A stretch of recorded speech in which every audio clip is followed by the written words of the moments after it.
صحیح بخاری میں حدیث ہے، ام العلا کہتی ہیں کہ حضرت عثمان بن مظعون فوت ہوئے جب رضی اللہ تعالیٰ عنہ، بڑے درویش صحابی تھے اور بڑے عبادت گزار. جب وہ فوت ہوئے تو نبی علیہ السلام آئے ان کی میت کے اوپر، تو میں نے کہا کہ اے عثمان، اللہ کے حضور تیرے لیے جنت ہے. تو نبی علیہ السلام نے جب یہ جملہ سنا تو آپ نے ام العلا سے کہا کہ تمہیں کس نے بتا دیا کہ اس کے لیے جنت ہے؟ حالانکہ میں اللہ کا رسول ہوں، لیکن مجھے نہیں پتا میرے ساتھ کیا ہونا ہے. جی، اور یہ سیم الفاظ سورۃ الاحقاف میں بھی قرآن میں موجود ہیں. کیا نبی تم فرماؤ مجھے تو نہیں پتا میرے ساتھ اور تمہارے ساتھ کیا ہونے والا ہے. ام العلا کہتی ہیں کہ اللہ کی قسم اس کے بعد میں نے پوری زندگی کبھی کسی شخص کے مرنے پہ نہیں کہا کہ سیدھا جنت ہی جائے. قرآن پاک کی جس آیت سے استدلال کیا گیا ہے اور جو نتیجہ نکالا گیا ہے، بڑا خطرناک نتیجہ ہے، بہت ہی زیادہ خطرناک. میرا خیال یہ ہے کہ موصوف کو شاید خود بھی اندازہ نہیں کہ میں نے کتنی خطرناک بات کر دی ہے. ذرا ٹھنڈے دل سے سوچئے، کیا نبی کریم علیہ السلام کو اپنے جنتی ہونے کا یقین نہیں تھا؟ اب اگر یہ عقیدہ رکھ لیا جائے کہ نبی پاک علیہ السلام کو تو خود پتہ نہیں تھا کہ میں نے جنت جانا ہے کہ نہیں جانا، تو بھئی کس طرح ہم لوگوں کو نبی کریم علیہ السلام کا کلمہ پڑھنے کی دعوت دے سکتے ہیں؟ میں مشورہ دوں گا کہ خدا کے لیے اس بات سے رجوع کر لیجئے، یہ بڑی خطرناک بات ہے. الحمدللہ رب العالمین والصلاة والسلام علی سید الانبیاء والمرسلین وعلی آلہ واصحابہ وازواجہ وامتہ اجمعین الی یوم الدین.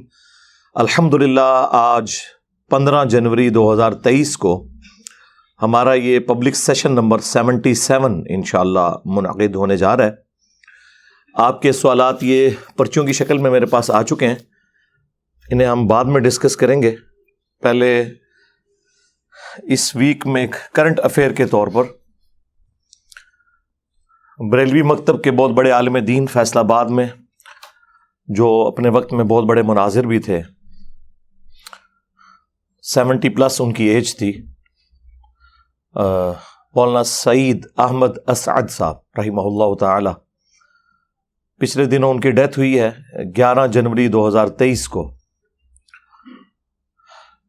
میری ان سے ملاقات جو پراپر ہوئی تھی دعوت و تبلیغ کا کام شروع کرنے کے بعد، وہ اگست 2019 میں ہوئی تھی، جس کی اس وقت تفصیلات بھی ہم نے ویڈیو میں ریکارڈ کروا دی تھیں، کچھ تصاویر بھی تھیں. ویسے میں پرسنلی ان کو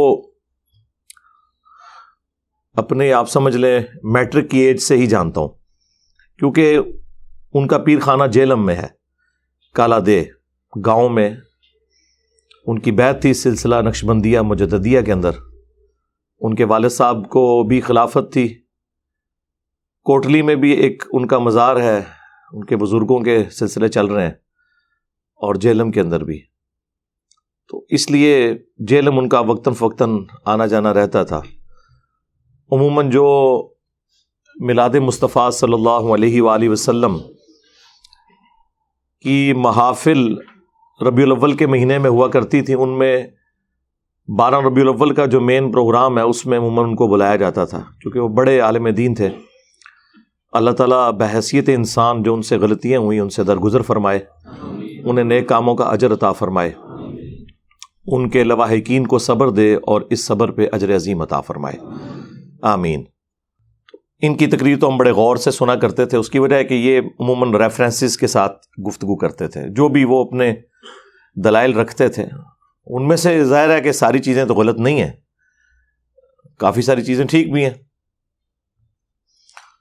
سب سے پہلے شیخ ناصر الدین البانی رحمہ اللہ تعالی المتوفی 1999 عیسوی، جو محدث اعظم تھے سعودیہ کے.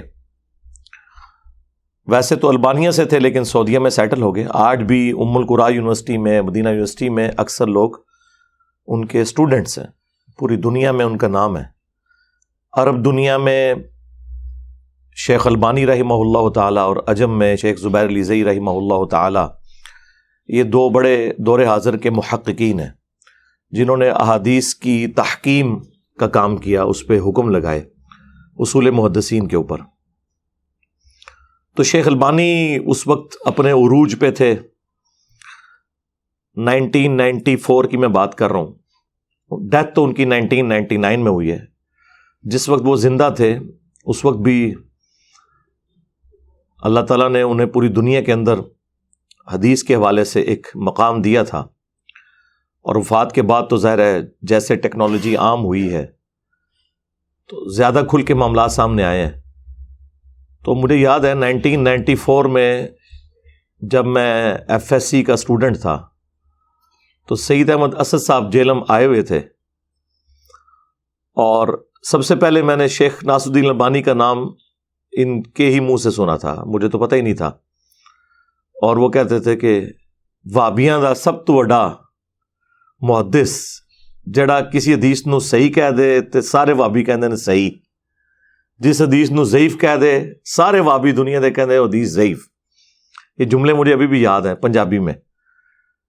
تو خیر اس وقت تو مجھے اندازہ نہیں تھا ان چیزوں کا.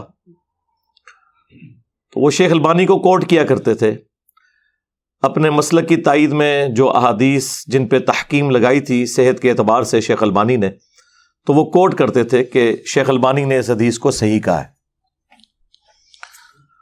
اور عموماً جو عام علماء ہیں ان سے ہٹ کے وہ علمی دلائل کے ساتھ اپنا موقف رکھا کرتے تھے. یہ ان کی خوبی تھی. چونکہ مناظر تھے تو مناظر جو ہے وہ صرف لگی لپٹی باتیں نہیں کر سکتا، چرب زبانی کے ساتھ ساتھ کوئی محکم دلائل بھی چاہیے ہوتے ہیں. صرف چرب زبانی سے بھی کام نہیں چلتا. اس زمانے میں یہ دو بڑے ہی مناظر تھے ان کے، ایک سید احمد اسد صاحب، دوسرے سید عرفان شاہ مشہدی صاحب. وہ تو ابھی حیات ہیں اور سید ہیں، وہ بھی ماشاءاللہ کافی علمی دلائل کے ساتھ گفتگو کرتے تھے.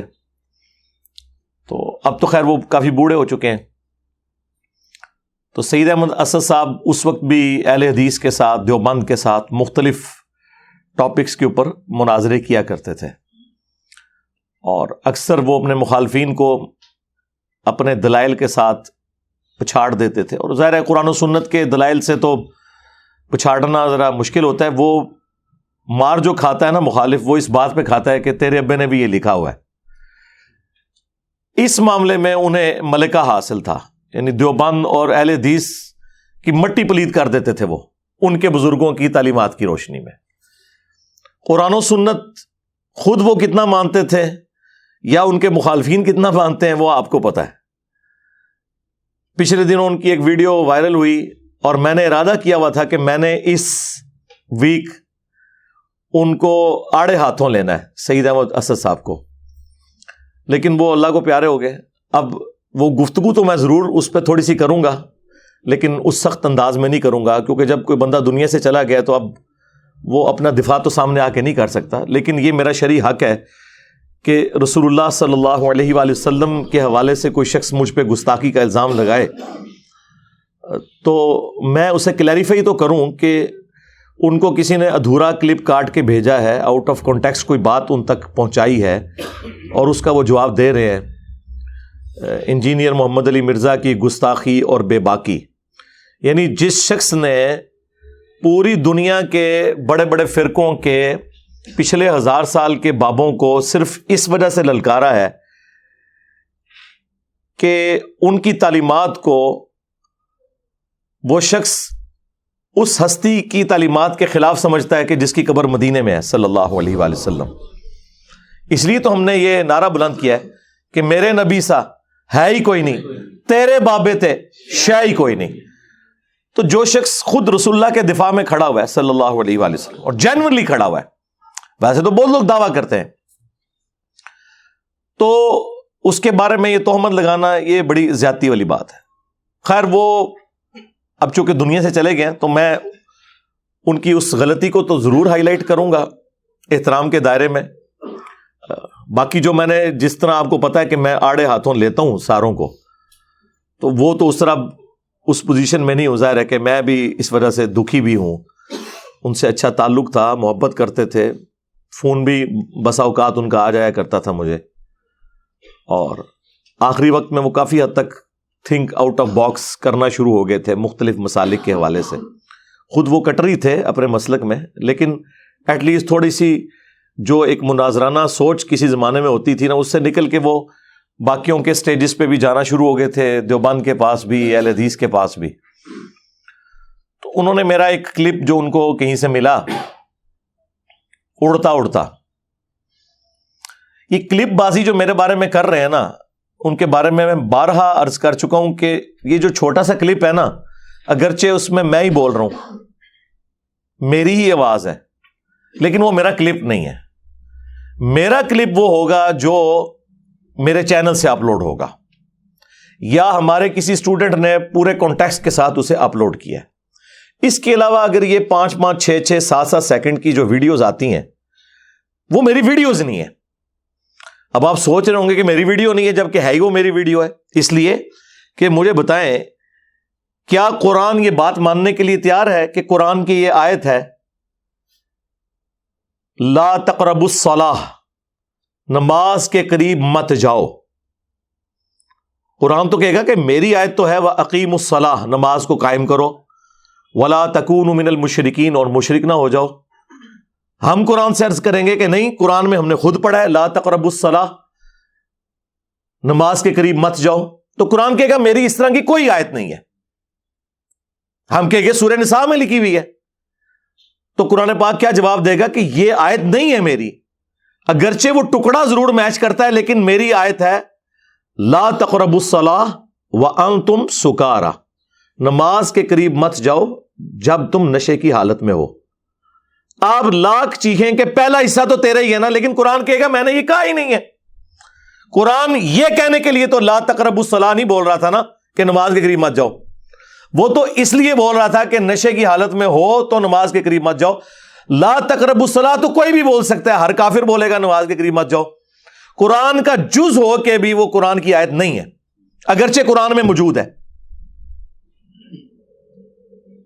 بالکل اس طریقے پہ اگرچہ میرا ہی کلپ ہو 4-5 سیکنڈ کا، میں ہی بول رہا ہوں، وہ میرا کلپ نہیں ہے، کیونکہ میں وہ تو بول ہی نہیں رہا. ہم لاکھ قرآن سے کہیں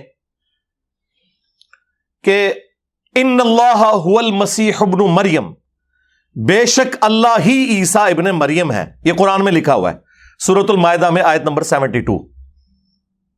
قرآن کہے گا میرے اندر ایسی کوئی آیت موجود نہیں ہے. تو پھر قرآن سے پوچھیں، قرآن کہے گا کہ میری آیت ہے لقد کفر الذین قالوا ان اللہ هو المسیح ابن مریم، بے شک وہ لوگ کھلا کفر کر رہے ہیں جو کہہ رہے ہیں کہ اللہ ہی عیسیٰ ابن مریم ہے. اب آپ کہیں کہ نہیں، یہ جو اگلا حصہ یہ تو تیرے اندر موجود ہے، ان اللہ هو المسیح ابن مریم. تو قرآن آگے سے کہے گا بے شک میرے میں موجود ہے، لیکن یہ میری آیت نہیں ہے، کیونکہ میں یہ تو کہنا ہی نہیں چاہ رہا.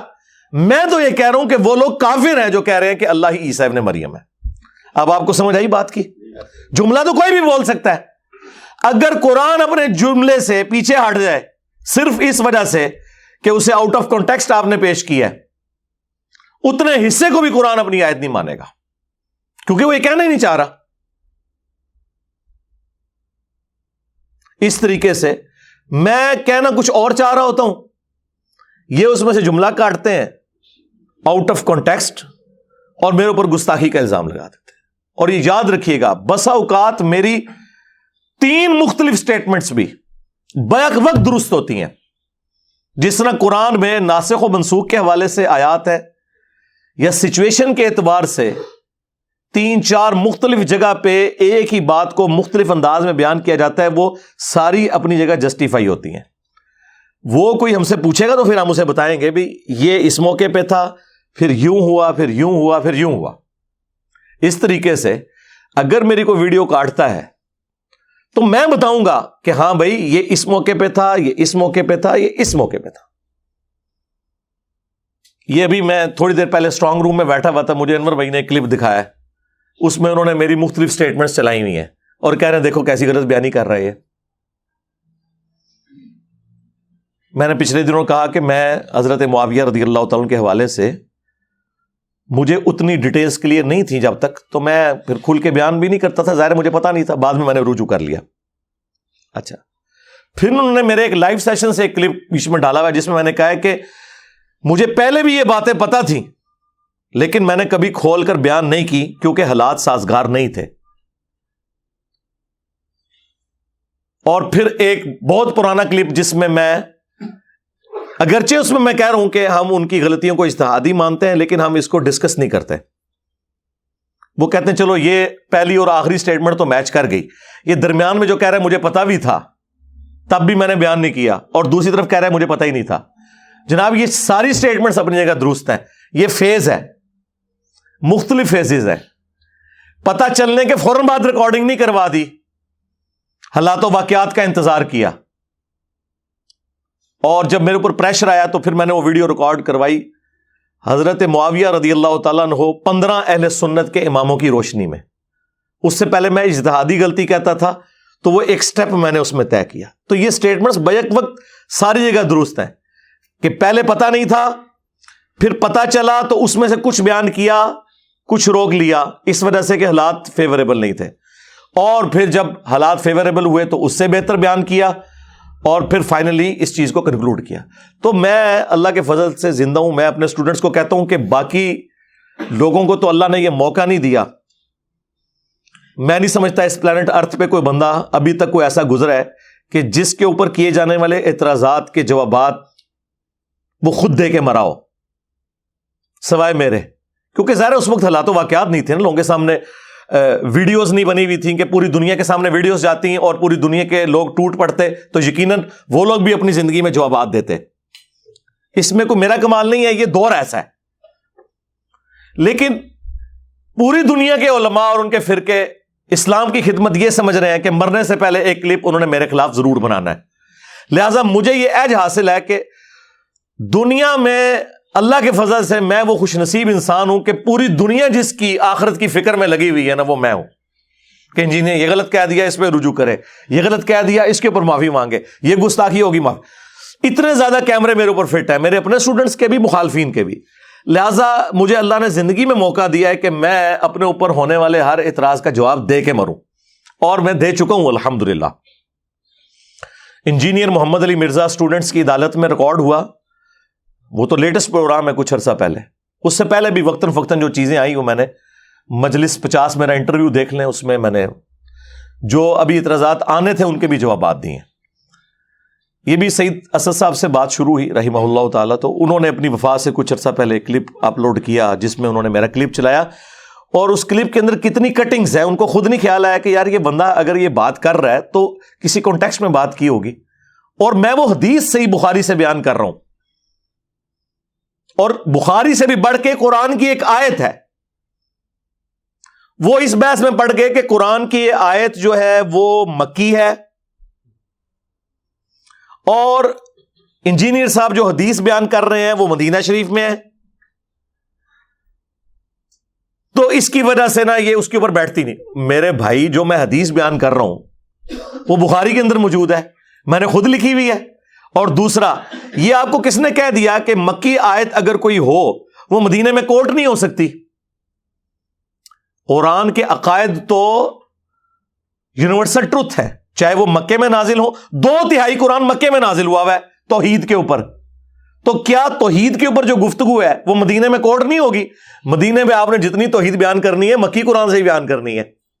آج بھی جو توحید بیان کرنی ہے وہ مکی قرآن سے. اور صحابہ کرام تو اس سے بھی بڑھ کے آیت کسی اور موقع پہ نازل ہوئی ہوتی تھی وہ فٹ کہیں اور کر دیتے تھے, صرف ان پرنسپل دیکھتے ہوئے, جس کی واضح مثال وہ بخاری مسلم کی حدیث ہے. ایک عورت ابن مسعود کے پاس آئی رضی اللہ تعالیٰ عنہ, کم از کم وہ تابعیہ تو ہوگی نہیں تو صحابیہ, اور کہا کہ میں نے سنا ہے کہ آپ یہ کہتے ہیں کہ قرآن میں اللہ نے لعنت فرمائی ہے ان عورتوں پر جو چہرے کے بال اکھاڑے, یہ یا دانتوں میں خوبصورت دکھنے کے لیے گیپ بنوائیں, یا گدوائیں, یہ ٹیٹو بنوائیں. تو ابن مسعود نے فرمایا کہ ہاں بالکل. تو اس نے کہا کہ میں نے تو پورا قرآن پڑھا ہے, مجھے تو قرآن میں کوئی ایسی آیت نہیں ملی. یقیناً قرآن میں ایسی کوئی آیت موجود ہی نہیں ہے. اور وہ عورت تو کہہ بھی سکتی تھی اس لیے کہ ظاہر قرآن تو اس وقت لوگ پڑھتے تھے, صرف اصالہ ثواب کا ذریعہ نہیں بنایا ہوا تھا. تو اس نے کہا قرآن میں تو کوئی ایسی آیت نہیں. تو ابن مسعود نے کہا تم نے قرآن میں نہیں یہ پڑھی سورۃ الحشر کی آیت وما آتاکم الرسول فخذوہ وما نہاکم عنہ فانتہوا، جو رسول اللہ تمہیں دیں وہ لے لو، جس سے منع فرمائے اس سے رک جاؤ. اور پھر کہا کہ رسول اللہ نے لعنت فرمائی ہے ان لوگوں کے اوپر، ان عورتوں پہ جو چہرے کے بال اکھاڑے، خوبصورت دکھنے کے لیے دانتوں میں گیپ بنوائیں یا ٹیٹو بنوائیں، گدوائیں. اچھا اس صحابیہ نے آگے سے یہ نہیں کہا کہ یہ آیت تو مال غنیمت کے بارے میں تھی قرآن میں، آپ کو کس نے یہ اتھارٹی دی کہ اسے جنرلائز کر دیں؟ یہ سعید احمد اسد صاحب کی بات کا میں جواب دے رہا ہوں. کاش ان لوگوں نے قرآن و حدیث ٹوٹیلٹی میں پڑھا ہوتا تو انہیں پتا ہوتا. اب یہ آج آگے باتیں کرتے ہیں انجینئر صاحب کے پاس اتنا علم کہاں سے آ گیا؟ میرے بھائی اس لیے کہ میرے پاس انجینئرنگ کی ڈگری ہے، میکینیکل انجینئرنگ کی، اور میں اپنی یونیورسٹیز کے ٹاپرز میں سے ہوں، آنرز کے ساتھ ڈگری کی ہوئی ہے. اس کے بعد میں نے اپنا انٹلیکٹ استعمال کیا قرآن و سنت کے اوپر. تو اللہ تعالیٰ نے یہ راہیں میرے لیے کھولی ہیں. والذین جاہدوا فینا لنہدینہم سبلنا، جو لوگ ہماری راہ میں کوشش کریں گے ہم اپنی راہیں ان کے لیے کھول دیں گے. تو یہ حدیث بخاری مسلم دونوں میں تھی. اب اس عورت کا کام بنتا تھا کہ وہ کہتی کہ یہ آیت تو مال غنیمت کے بارے میں ہے، اس کا کیا لینا دینا اس معاملے کے ساتھ کہ آپ اسے ٹیٹو بنوانے کے اوپر اور ان چیزوں کے اوپر لگا دیں. انہیں پتا تھا یہ آیات جنرلائز ہوگی، جس طرح میں جنرلائز کرتا ہوں کہ سورہ بقرہ کی جو آیت ہے نا وَلَا تُلْقُوا بِأَيْدِيكُمْ إِلَى التَّهْلُكَةِ، اپنے ہاتھوں سے اپنے آپ کو ہلاک مت کرو. یہ اسپیسیفکلی آیت تو قرآن میں ہے، جو لوگ اللہ کی راہ میں مال خرچ نہیں کرتے گویا اللہ تعالیٰ فرما رہا ہے تم اپنے آپ کو ہلاک کر رہے ہو. لیکن اسی آیت کے تحت دنیا کے تمام علماء سگریٹ پینے کو حرام قرار دیتے ہیں کہ وہ اپنی جان کو ہلاک کرنا ہے. تو بالکل درست ہے. قرآن کی آیات یونیورسل ٹروتھس ہیں، جسے فٹ اسے گفٹ. تو وہ صحابیہ کہنے لگیں کہ حضرت آپ کی بیوی بھی یہ سب کچھ کرتی ہے. وہی بات کہ میں تھوڑا ایک کلپ تک ہے. اس زمانے میں کسی نے کلپ ابن مسعود کا بھی کاٹا ہوگا نا کہ ابن مسعود کی بیوی بھی وہ سارے کام کرتی ہے جو ابن مسعود لوگوں کو منع کرتے ہیں. ظاہر ہے سنی سنائی بات. تو ابن مسعود نے کوئی غصہ نہیں کھایا. انہوں نے کہا جاؤ میری بیوی کو دیکھ لو. وہ عورت اندر گئی، بخاری مسلم کے الفاظ ہیں، شرمندہ ہو کے باہر نکلی اور کہا کہ آپ کی بیوی میں تو ایسی کوئی بات نہیں ہے. وہ کلپ بھی کسی نے کاٹا ہوا تھا. تو ابن مسعود نے آگے سے ایک جملہ بولا. انہوں نے کہا کہ اگر میری بیوی یہ کرتی ہوتی تو ابن مسعود کی بیوی نہ ہوتی کہ رسول اللہ کی نافرمان ہو، کہ اللہ کے نبی تو لعنت فرمائے ایسی عورتوں پہ، اور میری بیوی ہو وہ. اب آپ اس طرف آ جائیں جو سعید اسد صاحب رحمہ اللہ تعالیٰ کو کسی نے مس لیڈ کیا. وہ میں بخاری کی حدیث بیان کر رہا تھا. ام العلا سلام اللہ علیہا ایک بوڑھے صحابی تھے، عثمان بن مظعون رضی اللہ تعالیٰ عنہ. وہ ان کی خدمت کیا کرتی تھی. وہ فوت ہو گئے. نبی علیہ السلام ان کی میت پہ آئے تو ام العلا نے رسول اللہ کی موجودگی میں کہہ دیا اے عثمان، اللہ کے حضور تو آپ کے لیے بہت اجر ہے، جنتیں ہیں. تو نبی علیہ السلام نے کہا کہ ام العلا تمہیں کس نے بتا دیا کہ یہ جنت میں ہے؟ حالانکہ میں اللہ کا رسول ہوں، مجھے نہیں پتا کہ میرے ساتھ اور تمہارے ساتھ کیا ہونے والا ہے. یہ بڑے سخت الفاظ تھے. انہوں نے کہا کہ یہ رسول اللہ کی گستاخی ہو گئی ہے. صحیح بخاری میں حدیث ہے، ام العلا کہتی ہیں کہ حضرت عثمان بن مظعون فوت ہوئے جب رضی اللہ تعالیٰ عنہ، بڑے درویش صحابی تھے اور بڑے عبادت گزار. جب وہ فوت ہوئے تو نبی علیہ السلام آئے ان کی میت کے اوپر. تو میں نے کہا کہ اے عثمان، اللہ کے حضور تیرے لیے جنت ہے. تو نبی علیہ السلام نے جب یہ جملہ سنا تو آپ نے ام العلا سے کہا کہ تمہیں کس نے بتا دیا کہ اس کے لیے جنت ہے؟ حالانکہ میں اللہ کا رسول ہوں لیکن مجھے نہیں پتا میرے ساتھ کیا ہونا ہے. جی، اور یہ سیم الفاظ سورۃ الاحقاف میں بھی قرآن میں موجود ہیں. کیا نبی تم فرماؤ مجھے تو نہیں پتا میرے ساتھ اور تمہارے ساتھ کیا ہونے والا ہے. ام العلا کہتی ہیں کہ اللہ کی قسم اس کے بعد میں نے پوری زندگی کبھی کسی شخص کے مرنے پہ نہیں کہا کہ سیدھا جنت ہی جائے. قرآن پاک کی جس آیت سے استدلال کیا گیا ہے اور جو نتیجہ نکالا گیا ہے بڑا خطرناک نتیجہ ہے، بہت ہی زیادہ خطرناک. میرا خیال یہ ہے کہ موصوف کو شاید خود بھی اندازہ نہیں کہ میں نے کتنی خطرناک بات کر دی ہے۔ ذرا ٹھنڈے دل سے سوچئے، کیا نبی کریم علیہ الصلوۃ والسلام کو اپنے جنتی ہونے کا یقین نہیں تھا؟ اب اگر یہ عقیدہ رکھ لیا جائے کہ نبی پاک علیہ السلام کو تو خود پتہ نہیں تھا کہ میں نے جنت جانا ہے کہ نہیں جانا، تو بھئی کس طرح ہم لوگوں کو نبی کریم علیہ الصلوۃ والسلام کا کلمہ پڑھنے کی دعوت دے سکتے ہیں؟ میں مشورہ دوں گا کہ خدا کے لیے اس بات سے رجوع کر لیجئے، یہ بڑی خطرناک بات ہے۔ حدیث بخاری میں لکھی ہوئی ہے، گستاخی انجینئر صاحب کر رہے ہیں، کہنے والے رسول اللہ ہیں، گستاخی انجینئر صاحب کر رہے ہیں۔ اور اس پہ میں نے جملہ بولا کہ اس سے بڑھ کر قرآن میں لکھا ہوا ہے سورۃ الاحقاف میں کہ اے نبی تم فرماؤ میں کوئی نیا رسول نہیں ہوں، مجھے تو نہیں پتا کہ خود میرے ساتھ اور تمہارے ساتھ کیا معاملہ ہونے والا ہے۔ لیکن ساتھ میں نے یہ بھی بولا کہ حالانکہ ہمیں پتا ہے کہ وہ اللہ کے رسول ہیں صلی اللہ علیہ وسلم، قطعی جنتی ہیں، لیکن یہ امت کی اصلاح کے لیے تھا۔ یہ جملے اس میں سے کٹے میں، میں کہتا ہوں یہ جملے کاٹ کے بھی میرے پہ فتویٰ کیسے تھا؟ ڈسکس تو بخاری اور سورۃ الاحقاف ہونی چاہیے تھی۔ اللہ کو گستاخ ڈکلیئر کرتے ہیں، رسول اللہ کو گستاخ ڈکلیئر کرتے ہیں، اس کے بعد بخاری کو ڈکلیئر کرتے ہیں، میرا تو چوتھا نمبر آتا تھا۔ کیسے ظالم ہے یار!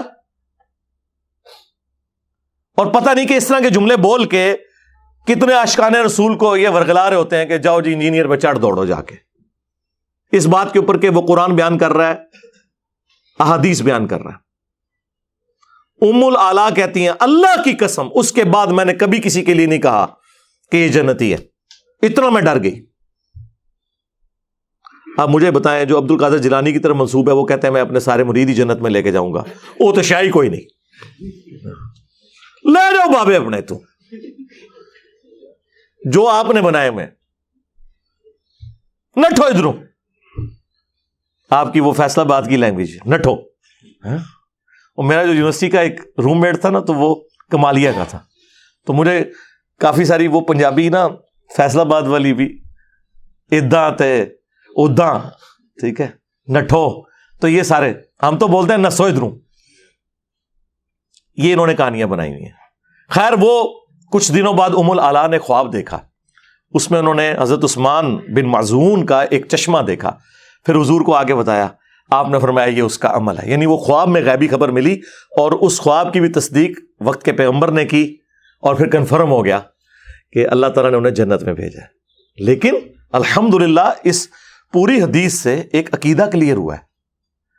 مجھے تو حیرانگی ہے، کل کو آپ کے سامنے کوئی یہ آیت پڑھے جو قرآن میں کم از کم 3 دفعہ آئی ہے، سورۃ الانعام کے اندر، سورہ الزمر کے اندر، سورہ یونس کے اندر، قل انی اخاف ان عصیت ربی عذاب یوم عظیم، اے نبی تم فرماؤ کہ بالفرض، اب یہ ہم بریکٹ میں خود لگا رہے ہیں، اگر میں بھی اپنے رب کی نافرمانی کروں تو مجھے اس بات کا ڈر ہے کہ بڑے دن کا عذاب مجھے بھی آ پکڑے گا۔ یہ آیت میں پڑھوں تو کیا کوئی مسلمان مجھے یہ کہے گا کہ انجینئر صاحب کہتے ہیں کہ اللہ کے نبی کو قیامت میں نعوذ باللہ عذاب ہونے والا ہے؟ اور بھئی یہ تو اللہ کہہ رہا ہے اور نبی سے کہلوا رہا ہے، اس لیے کہ تمہارا کوئی بابا یہ جرت نہ کرے کہ میں ادو تک جنت نہیں ورنا جو تو سارے مرید لے نہ جاواں، کتے نہ لے جاواں اوتے ہی جسے تو جانا ہے، جنت ہی جانا سوکھا نہیں ہے۔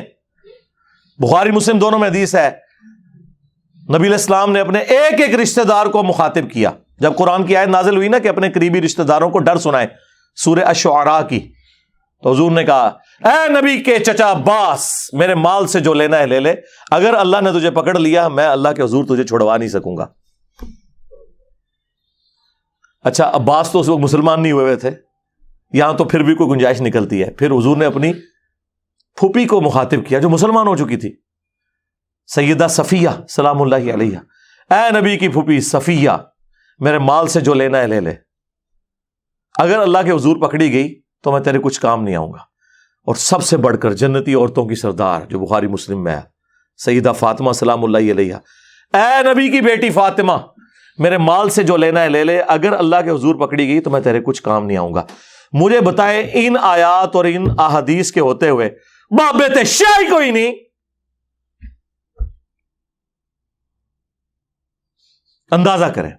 لہذا انہوں نے آپ کے ساتھ بالکل ٹھیک کیا ہے کہ قرآن حدیث ڈائریکٹ نہیں پڑھنا، گمراہ ہو جاؤ گے. ہاں، کیونکہ جن عقیدوں پہ وہ لوگ ہیں یا وہ آپ کو سکھانا چاہتے ہیں، ان سے آپ گمراہ ہو کے اپنی نسبت اس کے ساتھ جوڑ لیں گے جس کی قبر مدینے میں ہے صلی اللہ علیہ وآلہ وسلم. یہ لو تو قرآن، مطلب قرآن تو ان کی موت بنا ہوا ہے. اور میں یہ بھی نہیں کہتا کہ قرآن آپ ہمارا ترجمہ مان لیں، آپ اعلیٰ حضرت کا ترجمہ پڑھ لیں. اور آج کے زمانے میں تو یہ پڑھے لکھے بندے کو بحث ہی نہیں کرنی چاہیے ترجمے والی. اب کون سا زمانہ رہ گیا؟ آج تک کسی انگلش کے پروفیسر کو لڑتے ہوئے سنا ہے کہ ایک جملے کا ترجمہ کوئی اور کر رہا ہو، دوسرا کوئی اور، یا CNN کے اوپر یا BBC پہ ایک پٹی نیچے چلے اور آدھا پاکستان اس کا ترجمہ کچھ اور کر رہا ہے خبر کا اور آدھا اور کر رہا ہے؟ قرآن کے ساتھ یہ ظلم کیوں ہے؟ اس لیے کہ قرآن کا ترجمہ بھی ایک ہے، مولوی بڑھا ہوا ہے وچ، وہ ماننا نہیں چاہتا ایاک نعبد و ایاک نستعین کو، اس لیے وہ اس میں آپ کو کہے گا نہیں یہ نہیں ہوتا تو وہ نہیں ہوتا تو وہ نہیں ہوتا تو یہ ہوتا ہے.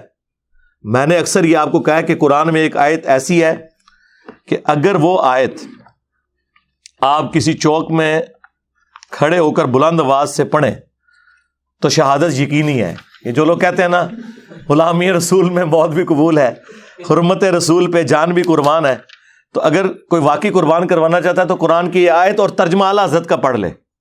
میں یہ نہیں کہتا کہ میں جو ترجمہ کر رہا ہوں وہ پڑھے، اعلیٰ حضرت کا ترجمہ پڑھے. سورۃ الاعراف آیت نمبر 188، قل لا املک لنفسی نفعا ولا ضرا، اے نبی تم فرماؤ میں تو اپنی جان کے حق میں بھی کسی نفع اور نقصان کا مالک نہیں ہوں، الا ما شاء اللہ، ہاں مگر جو اللہ میرے لیے چاہے. اس میں بعض اوقات نا یہ گھس جاتے ہیں کہ جو اللہ چاہے، یعنی جتنا اللہ نے مجھے اختیار دیا ہوا ہے، نعوذ باللہ، یہ اس طرح بھی چال پڑتے ہیں. قرآن تو یہ کہنا نہیں چاہتا، کیونکہ اگلے الفاظ اسی آیت کے اس کی حفاظت کر رہے ہیں. وَلَوْ كُنْتُ أَعْلَمُ الْغَيْبِ، اگر میں خود سے غیب جان لیتا ہوتا، لَاسْتَكْثَرْتُ مِنَ الْخَيْرِ، تو میں خیر کثیر جمع کر لیتا. وَمَا مَسَّنِيَ السُّوءُ، اور مجھے کبھی بھی کوئی برائی نہ پہنچتی، کوئی تکلیف نہ آتی. کیونکہ اگر پہلے ہی پتہ چل جائے کہ یہاں پہ تکلیف آنی ہے تو آپ بچ سکتے ہیں. اگر کسی شخص کو یہ پتہ چل جائے کہ تم یہ روڈ کراس کرو گے تو ٹریلے کے نیچے آ جاؤ گے اتنے بجے اگر کراس کرو گے، اور مستقبل کی CCTV کیمرے کی ویڈیو آپ کو پہلے دکھا دی جائے، تو آپ نے پوری زندگی نہیں وہ روڈ کراس کرنی. یہی ہے نا. تو اگر مجھے پتا چل جاتا کہ ایسا ہونے والا ہے تو میں خیر، اور یہ واجب بھی ہے آپ پہ، یہ کوئی بزدلی نہیں ہے اگر آپ کو پتا چل جائے. اس لیے تو اگر کوئی برا خواب دیکھتا ہے تو صدقہ اور خیرات کرتا ہے. کیوں کرتا ہے؟ کہ تکلیف ٹل جائے، یہ ہمارا رائٹ ہے. تو نبی تم فرماؤ اگر میں خود سے غیب جان لیتا. ویسے تو نبی کو اللہ تعالیٰ غیبی خبر دیتا ہے، وہ تو قرآن میں واضح سورہ آل عمران کے اندر آیا. نبی تو ہوتا ہی وہ ہے جس کے پاس غیبی خبریں ہوں. وما کان اللہ لیطلعکم علی الغیب، اور اللہ کی یہ شان نہیں ہے کہ تم عام لوگوں کے اوپر غیب کی کوئی اطلاع کرے. ولکن اللہ یجتبی من رسلہ من یشاء، بلکہ اللہ اپنے رسولوں میں سے جسے چاہتا ہے چن لیتا ہے. اور تمہارا کام ہے اللہ اور اس کے رسول کی خبروں پہ ایمان رکھنا. غیب کی اطلاع پیغمبروں کے پاس آتی ہے وحی کے ذریعے. تو اگر میں خود سے غیب جان لیتا تو خیر کثیر جمع کر لیتا، مجھے کبھی کوئی تکلیف نہ پہنچتی. ان انا الا نذیر و بشیر، میں تو نہیں ہوں مگر ڈر سنانے والا اور خوشخبری سنانے والا. لقوم یؤمنون، ایسے لوگوں کے لیے جو بات ماننا چاہیں، جو ایمان والے ہیں یا ایمان لانا چاہتے ہیں یا بات کا یقین کرنے والے ہیں. اور جو نہیں ماننا چاہتا، جو سویا ہوا ہے، اس کو تو آپ جگا سکتے ہیں. جو آنکھیں بند کر کے لیٹا آپ اس کو اٹھا نہیں سکتے. آپ مجھے بتائیں یہ آیت کو بیان کر سکتا ہے؟ اس میں تو کلیئر کٹ ہے کہ میں تو اپنی جان کے نفع نقصان کا مالک نہیں ہوں. تو سرکار پھر ہم اس پہ کیوں نہ بولیں کہ اگر رسول اللہ کا یہ سٹیٹس ہے تو تیرے بابے تو شاہی کوئی نہیں، کیونکہ میرے نبی سا ہے ہی کوئی نہیں. تیرے سارے بابے شاہی کوئی نہیں، یعنی رسول اللہ کے مقابلے پہ صلی اللہ علیہ وآلہ وسلم. ہم اپنے ساتھ مقابلہ کروا ہی نہیں رہے، ان کے ساتھ کروا رہے ہیں. وہ بھی اس لیے کروا رہے ہیں کہ یہ لوگ ان کو عزت دیتے ہیں. میں تو ان کے کسی بابے کو بھی اپنے کسی اسٹوڈنٹ کے برابر بھی نہیں سمجھتا. اگر میرے کو پوچھو، ہاں سیدھی جی گل ہے. ہمیں تو کوئی شک نہیں ہے کہ انہوں نے دین کے ساتھ جو کچھ کیا ہے، اگر یہ ان کی تعلیمات ہیں جو انہوں نے پھیلائی ہیں اپنی کتابوں میں اور اپنے ماننے والوں کو، اور اگر نہیں پھیلائی ہیں تو اللہ اور ان کا معاملہ ہے۔ ہاں جہاں پہ ہمارے پاس پیرلل میں کوئی سورس موجود ہے وہاں ہم کسی بابے کو کرٹیسائز نہیں کریں گے، جس طرح عیسیٰ ابن مریم کے بارے میں 2.25 ارب عیسائی شرکیہ عقیدے رکھے ہوئے ہیں، لیکن عیسیٰ ابن مریم کے دفاع پہ قرآن کھڑا ہے، وجیہاً فی الدنیا والآخرہ ومن المقربین، دنیا اور آخرت میں اللہ کے حضور وجاہت والے ہیں اور اللہ کے قریبی لوگوں میں سے۔ عیسیٰ ابن مریم کے بارے میں کوئی بکواس کرے گا ہم اس کی زبان کھینچ لیں گے، کیونکہ عیسیٰ ابن مریم اگرچہ 2.25 ارب کرسچنز کے بابا ہیں لیکن رسپیکٹیبل بابا ہیں، جس طرح کہ ہمارے بابا ہیں النبی اولی بالمؤمنین من انفسہم وازواجہ امہاتہم، نبی تمہاری جانوں سے بڑھ کر تم پر حق رکھتے ہیں، اور نبی کی بیویاں امت کی مائیں ہیں، تو نبی امت کا روحانی باپ، الحمدللہ، اللہ کا شکر ہے۔ تو ہم لوگوں کے بنائے ہوئے بزرگوں سے توڑ کر اس شخص کے ساتھ جوڑ رہے ہیں جس کی قبر مدینے میں ہے، صلی اللہ علیہ وآلہ وسلم۔ صلو علی محمد وآل محمد، اللہم صلی علی محمد وعلی آل محمد واصحاب محمد وازواج محمد وامت محمد اجمعین الی یوم الدین، آمین۔